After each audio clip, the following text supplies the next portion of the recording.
Castros Pool Service. What am I saying? Check. I'd like to say thank you to our sponsor, Castros Pool Service and Repair. Phone number 209-675-5418. I am Castros Pool Service and Repair. Thanks. The old grappler just awarded my blue belt. I've been coaching wrestling for about 14 years now. When I get in there, it is like everything just goes away. Like you're in there coaching on the mat for jiu-jitsu. It's a way of therapy. The old grappler. All right, welcome back to the old grappler. I'm Jose, and my guest today is Matt. I'll go ahead and let him introduce himself, and we're gonna get his journey today. Thanks, Jose. My name is Matt Guffey, and I own and operate Victory High Performance, a strength and conditioning gym in San Jose. And we primarily work with grapplers who are looking to get stronger, more mobile, faster, more explosive, so that they can do more of what they love on the mats. Nice. So you currently train out of what gym for jiu-jitsu? I train at CTA, right around the corner here, actually. Kyotera. Yep. And your belt rank? Brown belt. So what brought you to jiu-jitsu? Okay, so my first experience with jiu-jitsu was when I grew up playing hockey, and in between high school and college, there was an MMA gym near my house. One of my teammates had suggested going there for off-season training, which in hindsight, as far as hockey's concerned, it was probably the worst thing that I could have done. The energy demands of MMA and hockey are completely different. And right. So I wouldn't have done it that way again if I were thinking of getting better at hockey. If I knew what I know now, then I wouldn't have done that. But I'm glad that I did, because one of the coaches there was Chris McCrae. Chris McCrae was on The Ultimate Fighter, and he made it to the last fight, actually. I think he had a couple of UFC fights after that. But anyways, and then Elijah Harshbarger was the head coach there. It was mostly striking. We did a little bit of wrestling, a little bit of jiu-jitsu, nothing as technical as what I'm doing now with Kyo, but that was really my first touch point with jiu-jitsu. Dipping your toes in the water. Dipped my toes in the water, and I was like, man, this is pretty cool. But then I kind of forgot about it, and I didn't think anything of it, because I went to go play in college, and then when I was done playing, I knew that I wanted to coach hockey, and so I just got into coaching hockey, and so I was doing that I did that for a while. And when I moved out here, I started to miss the challenge. I didn't really play adult hockey. The timing was weird and late, and I was already on my skates for 6-7 hours a day. And so the last thing I wanted to do was play a game at 11 o'clock at night. And so, like I said, I started to miss that feeling of like learning something new, the challenge that's associated with it. I wanted something physical, some kind of team atmosphere. Obviously jiu-jitsu being an individual sport, but also like it's a team. It's a team sport at the end of the day, because you need your teammates in order to do well in it at all. So I started to research gyms near me. I didn't want to box. I boxed a little bit, and I didn't want to get hit in the head anymore. And I thought jiu-jitsu was probably the next best thing. Probably keep my brain relatively safe, and and so I started to look up gyms, and I started to realize that there were names attached to all these gyms, and who was in charge. And I didn't know any better at the time, but I started to Google the names, and obviously came across Kyo. I lived right down the street. I was like, I'd be stupid not to go here. He's a 12-time world champion. Like, he has a guard named after him. Like, that's cool. Like this. And then when I found out that he actually teaches here, and it's like he's involved in it. It's not just an affiliate school. It's like he's here, and like I'm getting it directly from the spigot, so to speak. it was a no-brainer. And so I decided to do that. And then when I started there, Kim, his brother, was one of my first coaches. Him and Yuri Samois, who's obviously ADCC absolute champion. And so you walk in and those are your coaches. You're like, what the heck? Like, this is crazy. And so I got my toes wet there, and they really quickly kind of pushed me to start coming more. And what was 3 days a week turned into 5 days a week, and now 6 and sometimes 7 days a week, for the last 7 years. And so I've trained pretty much every day for the last 7 years. Even when I'm injured, I still go in and, drill or watch if that's all I can do. But obviously injuries are not completely preventable. They're going to happen. Right. But for the last 7 years, I've been training pretty much every day there at CTA. So nice. So you said you moved here. Where did you move from? Kind of all over. I grew up in North Carolina and then Virginia, and my dad was military, and so we moved actually from Sacramento to North Carolina, and then North Carolina to Virginia. I was in Virginia for probably 10, 12 years, and then I went to school in Massachusetts to play hockey, and then I transferred and finished school in Vermont. And then I was actually going to teach French at a private school, was going to be the original thought. So I was going to teach French at a private school and then coach hockey on the side. Mm-hmm. And then I realized really quickly that I didn't want to be in a classroom. I started substitute teaching, and I substitute taught at my old high school actually, and I very quickly realized that this was not for me. I understand like it's different having your own class versus being a substitute. It wasn't too many years before that I was sitting in the seats that I was sitting across from now. But I just didn't want to be in the classroom. I couldn't see myself doing it. What really did it for me was I was sitting next to my 11th grade English teacher in the teacher's lounge as a substitute. And I asked her, I said, do you love it? And she just goes, yeah. I was like, you're not selling it. That doesn't do it for me.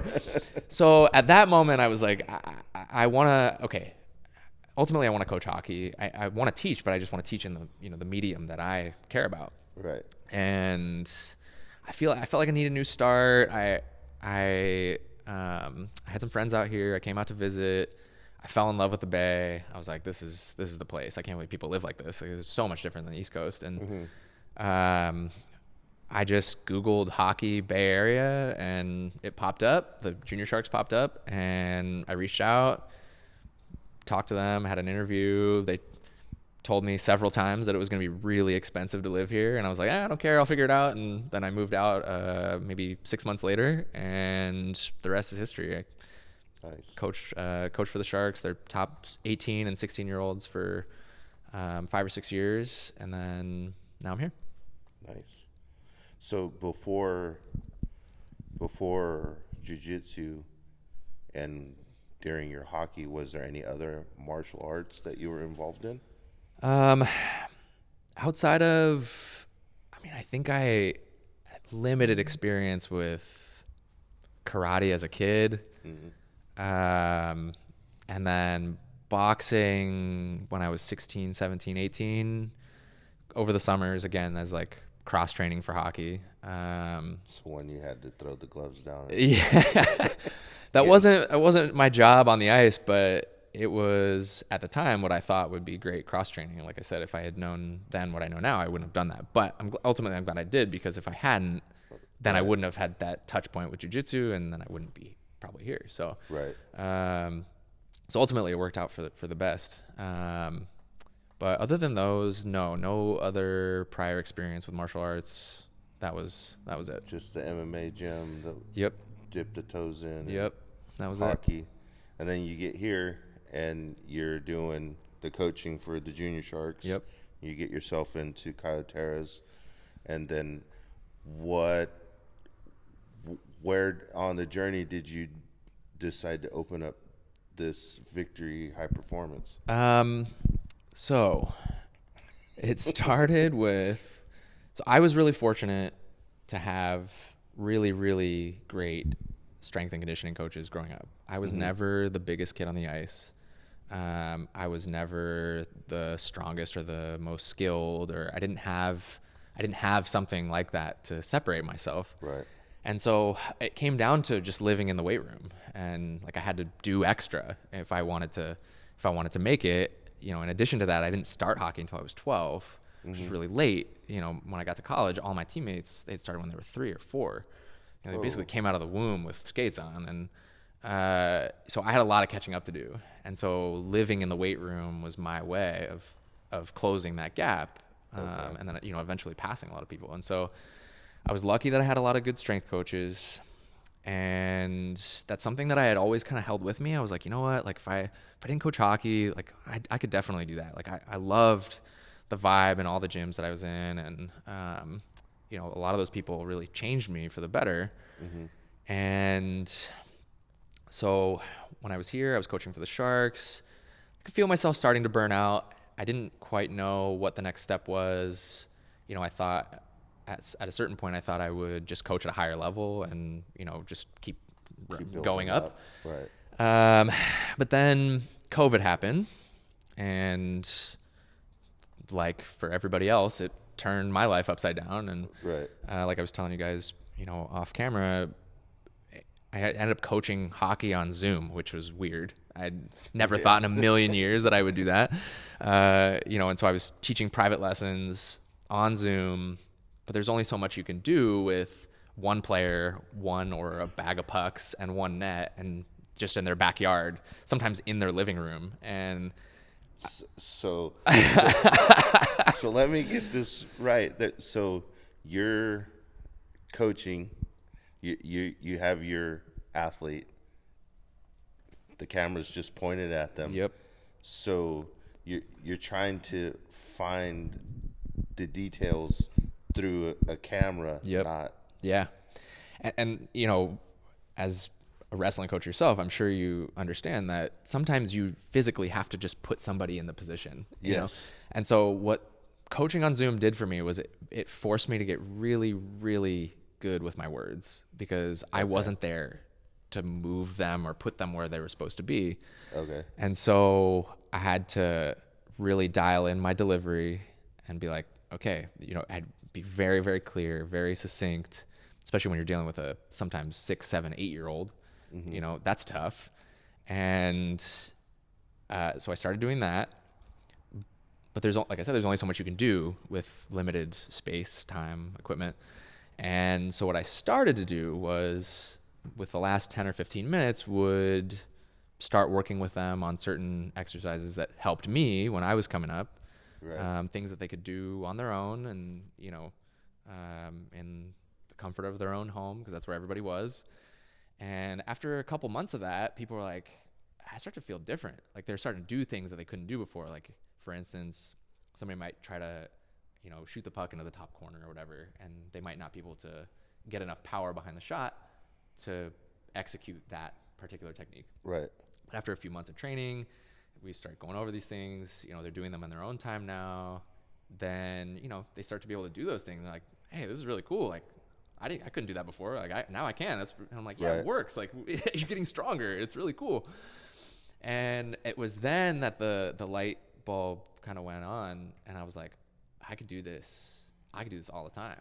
Like, I could effectively help people, whether they're hockey players or, I hadn't quite thought about doing jiu-jitsu at that time, like working with jiu-jitsu athletes, but that was the main driver. And so I studied up and I got certified, and, you know, self-taught pretty much all the way through. Right. And when things started to open up, then I started renting a space from another trainer. Started working with, I just had one hockey player. That was it. I convinced one to work with me. And then he convinced his friend, and his friend convinced 2 more people. And then it just like snowballed from there. And then they all left, because that's what they do. They like come home for the summer. train, and then they go to their teams, which are like all over the country. Right. And I was like, oh my God, my business is going to die because hockey players just come back for 4 months at a time and then they leave. And then I was like, I have to work with people who are here all the time. Right. And then I was like, duh, like all my friends like at jiu-jitsu, like they would love this stuff. And then I realized, that was the niche that I wanted to be in. Mm-hmm.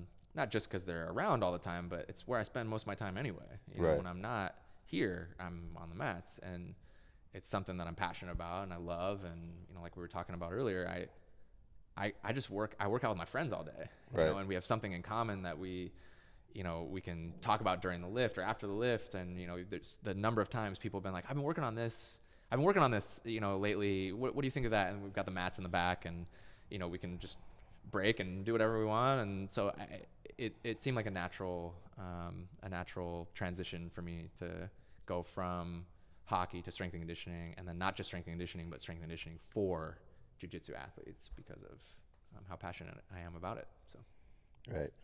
But so I think you said a high percentage of your clientele right now is jiu-jitsu athletes. Yep.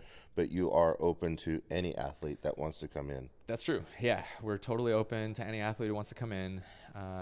From a marketing perspective, I've always learned that if you market to everybody, you get nobody, because the message doesn't resonate with a particular person. So our marketing efforts, everything that we put out is geared toward jiu-jitsu athletes. Okay. That being said, well, that's kind of how we met, right? Right, exactly. Like seminar. Yeah. Jiu-jitsu Yep. seminar over at San Lorenzo. Yeah, exactly.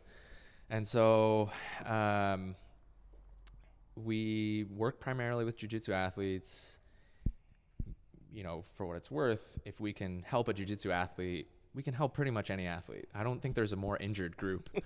So there are seldom other athletes who come in with as many injuries as jiu-jitsu people. And so we've become really good. We've got a BMXer here. He rides, he races. We've got, he's not a competitive motorcyclist, but he rides a motorcycle very fast, and so that's his sport. He's trying to beat his own times, let alone his friends and everything. Hockey players over the summer, they still come back. We've got a good group who comes back. What other sports? We've got some rock climbers. So yeah, I mean, there's kind of a mixed bag as far as the type of athlete, but we're probably 75-80% jiu-jitsu people at this point. Nice. That's cool. I love it. It's a blast. It's so fun. It's hella cool that, like you said, you get to work out with those. Like, you go and roll with them, but then they come in here and you're able to help them get that strength. And then, like what you were saying earlier, that you notice over a little bit of time, 3, 4, 5 months, all of a sudden their strength has changed. Absolutely. To where now one technique that you would be able to do with them before now is you got to find those other avenues to get to those techniques. Exactly. 100%. And that's ultimately what lights my heart on fire. Is I love seeing people be able to do something that they couldn't do before. Mm-hmm. And so using this as a medium by which to achieve that has been really cool. And like you said, rolling with somebody today versus 6 months from now, it look completely different. And so when they come in and they say, hey, I couldn't hit this before, but now I feel stronger on my legs. I feel like I'm not getting swept, or I'm able to, sustain pressure here where I couldn't before. And that just makes me want to cry. I get so happy. Right. It's really what drives me and us as a business is helping people do things that they couldn't do before. Nice.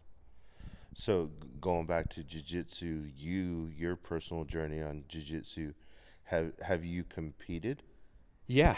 I competed a fair amount at white belt and blue belt.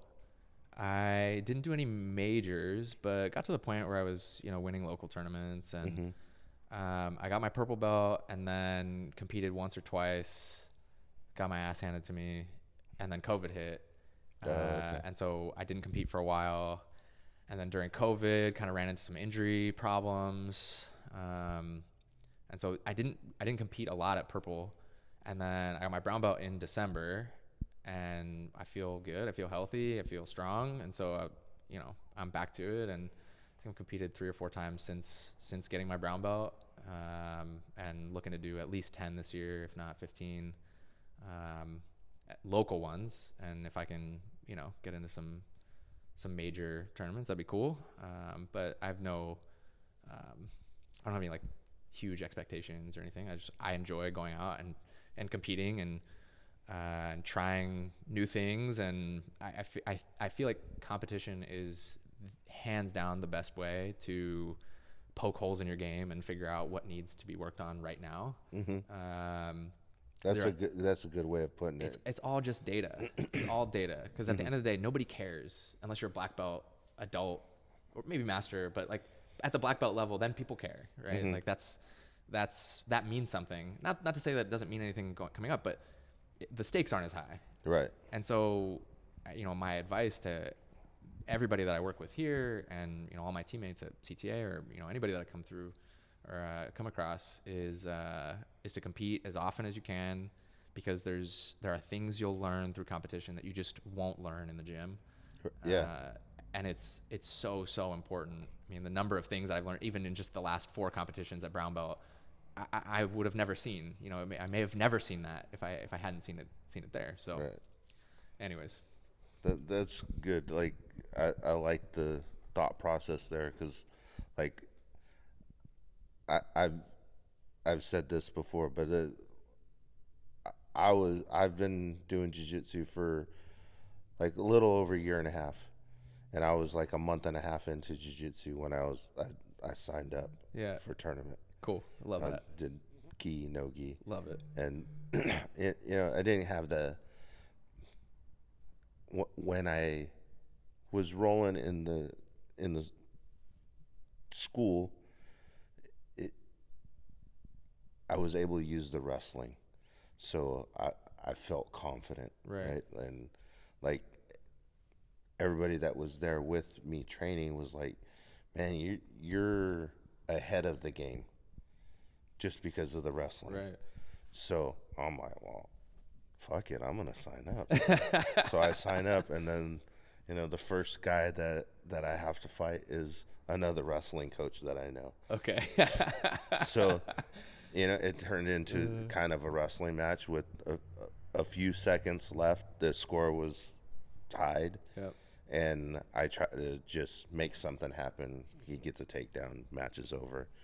And so I lose that. It's like I shouldn't have forced that. Right. So you learn things, right? Yeah. And the next one, I fight some guy. I don't even remember what his name was, but I fight him, and then different outcome, right?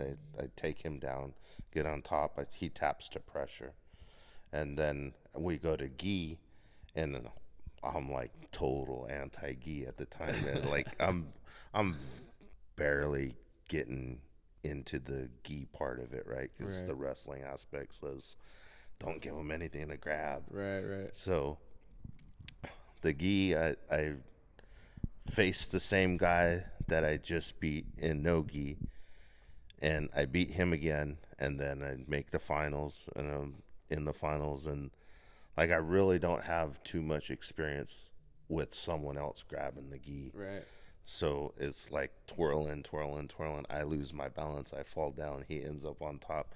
And then I really didn't understand the point system, right? I fell down, he landed on top, and he's just transitioning this to that. And then all of a sudden, the score is like 13-0. And I look at the clock and the time's out. I'm like, holy shit, what just happened? That was like 30 seconds on the mat, and he's got all these points. But it's like like what you said, it's data, right? And now, like when we're in the gym and we're wearing the gi, like I've learned, okay, you gotta grab the lapel. You got to grab the sleeve. If you're not doing it, they're doing it. Yeah. And you're in deep trouble. Yeah. So like those little data things that you put yourself out there and you learn. Right. And it's helped my game, 100%. Yeah. My game's still in the beginning stages, but it's definitely helped. Huge help. And I think there's something to be said for rolling with or competing against people who you don't see every day. Yes. Right? Like the people you train with every morning, while they may give you a hard time, you tend to fall in the same groove, right? You're like, okay, I know I can do this. I know I can do that. I know I can do this. And the changes made to your game are so incremental that it's not enough to punch you in the mouth, right? It's not enough to poke that hole wide open, right? Like going to an open mat, like a Coffee Crew or whatever. The people that you just don't see all the time, and they do different things. Like competition, same thing. Like there are things that you'll see there that you just don't see in your own gym, and even if it is the wrong thing to do, so to speak, it still might catch you off guard if you don't know, if you've never seen it before, right? And it still might work.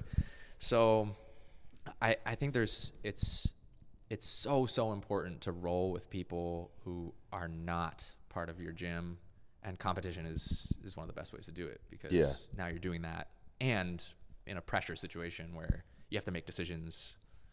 Making the wrong decision leads to losing the match, right? Right. So yeah, I like the Coffee Crew, that aspect of getting to roll with other people. And I think one of the biggest things for me was when I started the jiu-jitsu journey, our coach was like, listen, I'm going to be here a couple nights a week in our gym, right? We only have jiu-jitsu twice a week. And he's like, if there's any opportunity for you to go cross-train somewhere, take advantage of it. Yeah. So like I've been to other gyms. I go to Coffee Crew. I try to keep it consistent, and those guys are great. And on a bad day, you got like 20 guys in there, right? 20 different people that you haven't rolled with, or even if you have, everybody's still training, right? So everybody's getting better. Exactly. So, and on a good day, like the time that we went to Kyotera, holy crap, there was over 100 people in the gym. Yeah, I heard Kiko talking about that. It was the biggest one they've had, I think. Oh, yeah. It was crazy. That's cool. And there's just grapplers everywhere. Yeah. And it's just like, yeah. That's so cool. Yeah. Oh, I love that. So, competition or just training, what gi, no gi? I train mostly in the gi. I do enjoy no-gi. I train in the mornings, and there isn't a lot of opportunities to train no-gi in the morning. So I will train no-gi at open mats, and I'm not opposed to it at all. I really do enjoy it. I probably have more competition rounds in no-gi than I do no-gi classes in my life at this point. Because when I sign up for a tournament, I'm just like, I'll do both. I don't care. Right. Yeah. I don't have super high expectations for no-gi. I understand the game is different. I mean, it's still jiu-jitsu, but there are differences, whether you like it or not. And yeah, you can't grab the lapel. Right. You can't grab the sleeve. Yeah, and there are fewer techniques available, and so my game has to change a little bit. From my personal game has to change a little bit from gi to no-gi. So I'm not opposed to it at all. I do, like I said, I do enjoy no-gi. I just don't get as much an opportunity to train it. But I'm not opposed at all to competing in no-gi, and that's totally fine. If I get my butt whipped, then I get my butt whipped. It's fine. It is what it is. Yeah. It is what it is. Yeah. So, yeah. It's not a loss. It's just another learning experience. It's just another data point. Yep, yeah. That's it. That's all it is. As long as we're continuing to learn from every time that we step out there, 100% is the right answer. So, so what's your most memorable moment in jiu-jitsu? Oh man, my most memorable moment. Okay, I got one. Okay, so I had been training for maybe 2 weeks, and Signed up for a tournament like me. well, Kim, Kyo's brother, he came to me after a class, and he was like, "You should come on Friday to the advanced class." And I was like, "Okay." And I kind of had a feeling he was trying to test me. I didn't know exactly what he was looking for, but he kind of pulled me aside. He's like, "Hey, come through." I was like, "All right." And I showed up, and it was me and a blue belt and a purple belt and Yuri. No. And just us four. And then Kim was just kind of sitting on the side and watching, and the whole class was just back attacks. And then at the end, we did 20 to 30 minutes of what Yuri called alligator training, which was 2 guys go, 1 guy jumps in on the tired guy. And then, so it's like if you and I are rolling, and then a third person comes in, you back out, he rolls with me, then you come in, I leave, and so it just keeps going around. So you're basically rolling tired with somebody who has a dominant position. Was more or less the thought process. Needless to say, I didn't take anybody's back. I got choked 1,000 times. I looked over as I was, the life is draining from my eyes. I looked over, and Kim is watching, just waiting to see if I'll quit. And I'm like, what is happening right now? This is horrible. And Yuri is Yuri. He's a competitor, and right. he's pushing, and he's like, do this.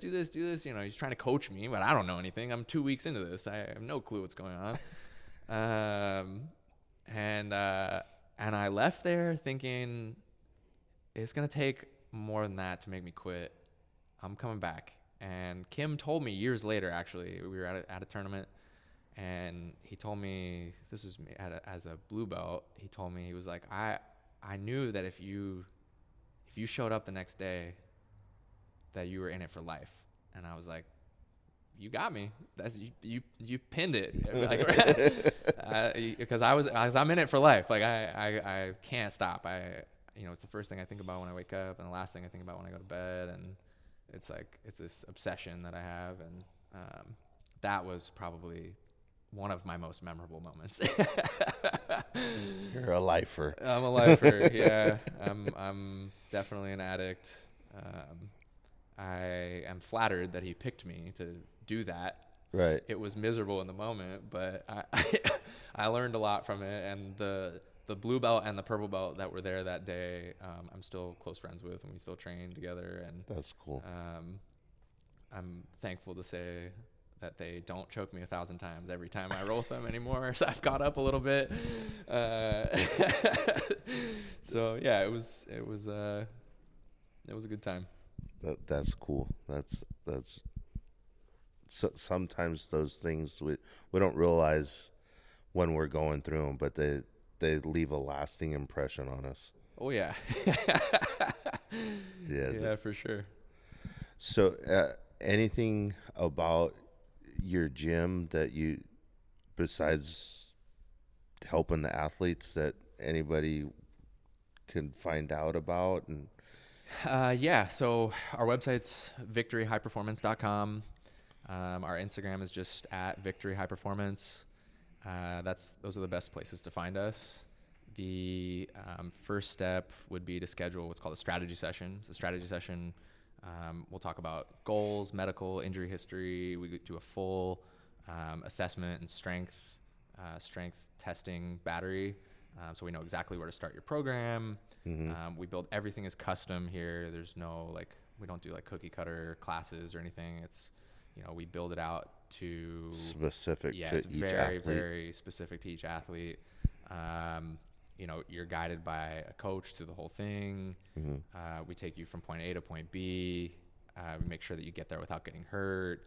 There are, several decisions that go into, what it is that we're doing for that particular day, that most people don't have the expertise to do. And that's what we're here for, is to help people, get where they want to go without getting hurt and get there quickly. So that's the first step, is just to schedule a strategy session. It's completely free. There's no obligation to do anything. We just kind of see if we're a good fit and then go from there. Yeah, that's cool. If they chose to come and do that, then you would build a program for them? Correct. Yep. We build the program based on how often they want to train, what their personal goals are. Like I said, there are several factors that go into that. What their training age is, like how long they've trained before, how long they've trained on the mats. There's so many things that happen behind the scene that factor into what that program looks like. But that's exactly what happens. We build them a program, and then when they come in, you have the best of both worlds. You get your own personalized program with coaching cues, directly for you. But you do it in a team setting. It's a semi-private personal training, which just means, like I said, you get that individual program, but you do it surrounded by other people who are also doing their own programs, who are there to lift you up, push you. Right? It's a team setting in here, and then all led by a coach. That's cool. Cool. So, we'll end with this. What kind of advice would you have for someone just starting out, or someone kind of on where I am, an older person getting a late start into the jiu-jitsu journey?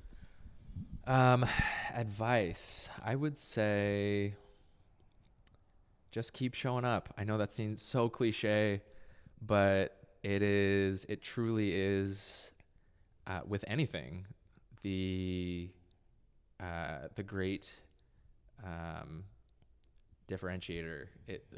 It separates who makes it and who doesn't, is the people who just keep showing up. Right. And whatever that means to you, if it's 3 times a week, it's 3 times a week. If it's 5 or 6, then great. But consistency is the key, whether it's in jiu-jitsu or in the gym. We've seen people make really, really big strides just coming to the gym 2 times a week, just twice a week, and go from, not being able to do a chin up to being able to do weighted chin ups for several reps. Right. Right. And it's solely consistency. That's like the number one skill. If I had to say you had to build anything, is just consistency. So cool. Thanks, man. I appreciate it, dude. I had a blast. Thank you so much. This was so much fun. I appreciate the time. Thanks, man. Thanks for putting us out there and helping. And yeah, for sure. Oh, I should say that we are doing free seminars. Okay. We're doing one at Samurai BJJ this Sunday, March 26th, 2 p.m. So it's an hour-long seminar. It's called Bulletproof Your Body, Win More Matches. We talk about how to build mobility, power, and strength, so that you can ultimately do more of what you love, which is stay on the mats. We're doing another one at Daruma Dojo on April 1st. That's at 1 o'clock. And these are all followed by open mat, by the way. So you show up, we'll do the seminar, and then open mat right after. We're also doing Solidarity BJJ at, that'll be April 29th. We haven't nailed down a time exactly yet, but we'll post something soon. So those are the big ones coming up. If anybody's interested in learning how to keep themselves hopefully injury-free, right, or less injured at the very least, those are the places to go. And that'll give people some actionable strategies that they can use in their everyday lives, so that they can do more jiu-jitsu. Yeah, and again, these seminars that Matt's putting on are at no cost, yep, right? You're showing up. He's giving you a really good class on bulletproofing your body, and then, like you said, at the end, we're followed by open mats. So you get a chance to roll with people you haven't rolled with before, and that was really the first one we did at San Lorenzo, where you and I met. Right. When I went to go learn a lot of the mobility stuff, there were a lot of jiu-jitsu people in the room. It was at UFCPI, and it was run by, there were several black belts who are like at the, they run that certification. Mm-hmm. And I thought at the end, I was like, man, like I'd love to train with these people. I've been here for 2 days. we've been on the mats for the last 2 days nonstop, just learning all this stuff. But I made some friends, and I was like, it'd be really cool, like train with the instructors. Like I'd love that. It'd be fun. But I never got that chance, and that's not their fault or anything. It's just not it's not the business model. But I thought it was really cool after the last seminar, being able to roll with a lot of the people that I was, just teaching. Yes. That was super fun. That was a blast. And I felt like it helped me connect better with the students, so to speak. Just being able to, I hate to say like prove it, but like I could feel a little bit of not tension in the room, but people are like, all right, I know you just talked about like being strong and mobile and all that stuff. Like, well, let's roll. We'll see what happens. And I'm like, so that was fun. It was fun being able to get out there and just be with my people. I felt. And it was a good turnout. Yeah, it was great. We had 42 people at our first one. It was a blast. It was so fun. That was cool. Manny hosting that over at San Lorenzo.